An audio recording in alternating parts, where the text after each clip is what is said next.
নমস্কাৰ, কুমুদ চুদু। আজি থালিলৈ আহিছোঁ। এয়া মই পিঁয়াজ অলপ আৰু কেপচিকাম লগত ভাজি লৈছোঁ। মই ইয়াতে বনাম ঢেকীয়া শাক। এয়া ঢেকীয়া শাক ভাজিবৰ কাৰণে পিঁয়াজ অলপ দি কিনে এইফালে কেঁচা জ্বলা 4টা আৰু নিমখ হালধি সোৱাদ আন্দাজমতে মানে ইয়াত আকৌ কাটি থোৱা ঢেকীয়া শাকখিনি মিহি মিহিকৈ কাটি থৈছোঁ মই ইয়াতে ভাজিম। আজি বনাম মানে কণী ভাপত দিয়া। এয়া মই ঢেকীয়া শাকখিনি ভাজি লৈছোঁ। এয়া ধুনীয়াকৈ সিজাৰ পিছত মই ইয়াতে এড কৰিম 2 চামুচমান খৰিচাটো দিলে মানে অলপ চেণ্টটো ভাল লাগে আৰু অলপ টেঙা টেঙা ভাৱটো আহিব।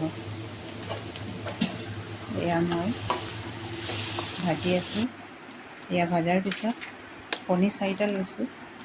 এয়া 4টা কণী ভাঙি আছোঁ।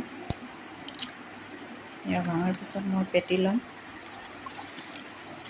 পেটি লোৱাৰ পিছত মই নিমখ দিলোঁ, হালধি আৰু গুড়ি জ্বলা সেইখিনি ধুনীয়াকৈ পেটাৰ পিছত মই এই টিফিন এটা লৈছোঁ। এই টিফিনটোত তেল অলপ দি কিনি মই লৈছোঁ মিঠাতেল। আপোনালোকে যিকোনো তেল ইউজ কৰিব পাৰে। এয়া মই কণীখিনি আধা ভৰাই দিলোঁ। আগৰ ভিডিঅ'ত মই ভাপত দিয়া বনাইছোঁ, তাত মই গিলাচত বনাই দেখুৱাইছিলোঁ। আজি লৈছোঁ টিফিন। আৰু এয়া মই ঢেকীয়া শাক গোটেই ভাজি থোৱা ঢেকীয়া শাকখিনি দি দিলোঁ। তাৰপিছত আকৌ কণীটো দিলোঁ। এয়া মই ভাজি থৈছিলোঁ কেপচিকাম আৰু পিঁয়াজখিনি মই ইয়াতে পিছত মানে ওপৰত ছটিয়াই দিম। এয়া মই ঢাকোন মাৰি এইফালে চিটি মাৰিব দিলোঁ। এয়া হৈয়ে গ'ল। এয়া ইমান ধুনীয়া হৈছে।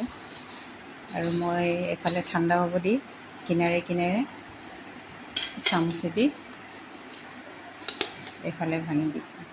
চাওক, এইফালে ওলাই দিলোঁ। এয়া ইমান ধুনীয়া হৈছে আৰু খায়ো বহুত ভাল লাগে। আপোনালোকে এনেকৈ খাই চাব। আৰু মোৰ থালিটো কেনেকুৱা লাগিলে কমেণ্ট দিব আৰু লাইক কৰিব, ফ'ল' কৰিব।